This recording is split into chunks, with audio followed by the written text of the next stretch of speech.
program and a Medicare program that we know on the current course is totally unsustainable. We're kicking that down the road for them. The federal government expected to do the right thing most of the time is a very, very weak partner. That's why it's so important that we remember as individuals what our responsibility is.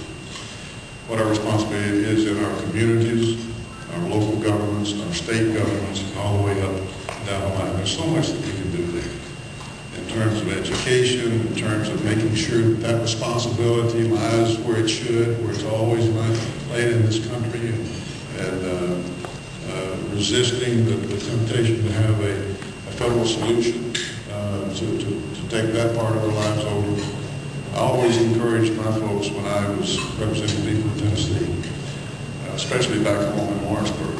I'd say, don't get in your car and drive past the schoolhouse and the school board and the courthouse and drive on up to Nashville, which is 72 miles, and drive past the State House and drive on out to the airport, get on an airplane, come to Washington and tell Ted Kennedy and me that you got a problem down the street.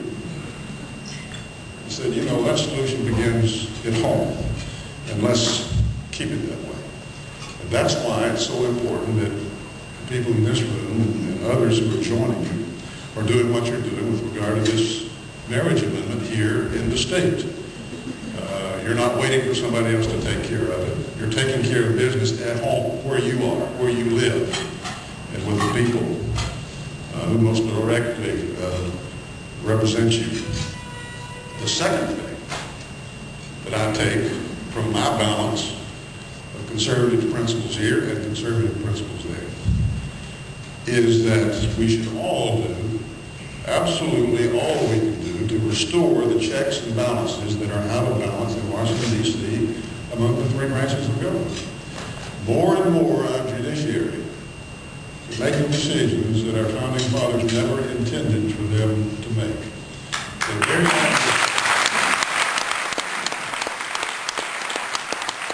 idea that they could carefully balance the powers between the three branches of government, giving one power here, counterbalanced here, and then recounterbalanced sometimes there, and set that up so meticulously and carefully, and you see it develop as you read the Federalist Papers and all, and then say, by the way, at the end of the day, the federal government gets to set all social policy in this country. It's ridiculous to assume that they thought that, and yet that's more and more is what happened. One of the greatest honors I've had since I've been out of politics was being called by the president and asked to help Judge Roberts become Chief Justice, John Roberts. We sat there and went through that confirmation process, and it showed how quality will win out. It reminded America how important it is to have judges who will follow the law and the Constitution and not make it up as they go along. He's going to be one of the great ones. And I think it also shows that quality wins out. If you've got a good, strong conservative judge, even with hostility in the United States Senate, which will be growing more and more now that things are in the balance now in the Supreme Court, that you can take that case to the American people and you can win out. And we made some mistakes in the past that the next president cannot afford to make. Mistakes we've made in the past is relying too much upon so-called confirmability. Let's get somebody who can get through. That's a secondary consideration. It's not the major consideration. And if you send a guy like John Roberts or Alito up there and they reject him, send somebody else right behind him just like him and have the fight all over again. We'll win that fight.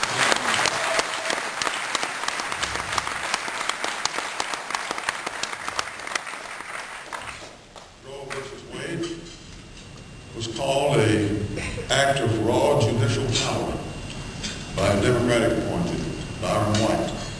And of course, it's nothing less than that. Made it up on the spot.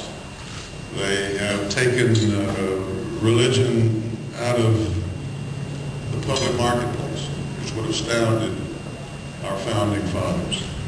They have expanded the interstate commerce clause beyond recognition in order to give the federal government more and more power in more different ways. And they have created is same-sex marriage controversy. There's no state legislature and no governor in this United States that has signed off on that, has passed that into law. It is a totally judicially made problem for this country because of a couple of judges. We passed the Defense of Marriage Act when we were in Congress, and we made sure that one state didn't have to recognize what another state did. And now local judges are interpreting their constitutions in a couple of different instances in a way that is totally different from anybody's understanding since the dawn of civilization.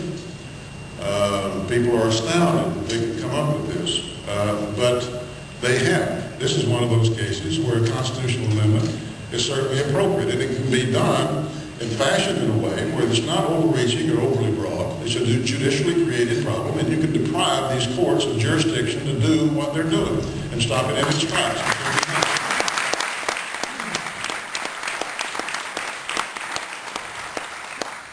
What every American should resist, and certainly what every conservative American should resent, is the fact that the name of the game nowadays seems to be let one judge somewhere do something outrageous. Maybe the Supreme Court decides not to hear it, or the appellate court decision, they decide not to hear it. Or maybe they do decide to hear it and they decide in their favor. Maybe it's 5 justices. Maybe it's not just one person. Maybe it's 5 people making a decision like that turns history and the law on its head, like Roe versus Wade, turns the law and medicine on its head. They even acknowledged in the decision they didn't really know what they were talking about. Circumstances would change. And of course, we know so much more about the fetus and what the stages of development, and feelings, and fingerprints, and things of that nature. And yet, that's what they did. But we have a system now where they can do that, and then they turn to the rest of it to say, oh, all you got to do is now get a constitutional amendment. 2/3 of the Congress and 3/4 of the state legislature, and 50 years later, maybe. So the burden totally shifts. The burden totally shifts from one side to the other, from the way it was designed in America. That's why these elections are so important. It's the second most important thing, second only to national security, that a president does. My friends, I envision a nation of a federal government with the powers limited to those delineated in the Constitution of the United States. I envision a country that has courts, that gets back to deciding cases and not causes. I see a nation of free people working together in communities all across this nation for the betterment of their families and for their country, living in a nation that is still relying on those principles of the rule of law and strong national security and market economies and trade with other nations, in a country that doesn't tax and spend its people to death, where a young country boy from Lawrenceburg, Tennessee knows that when he plays by the rules and behaves himself, he too can expect to achieve the American dream. That's the country that I envision. That's the country I grew up in. I still think that's the country we have. And it's certainly the country we're going to have to fight to keep. Because the number one obligation that we all have, of course, is to keep that commitment that every generation tacitly makes with another, and that is to leave this place better than when we found it. That's what you're doing today. You're making that a reality. And I'm glad to be here with you, and I appreciate your hospitality.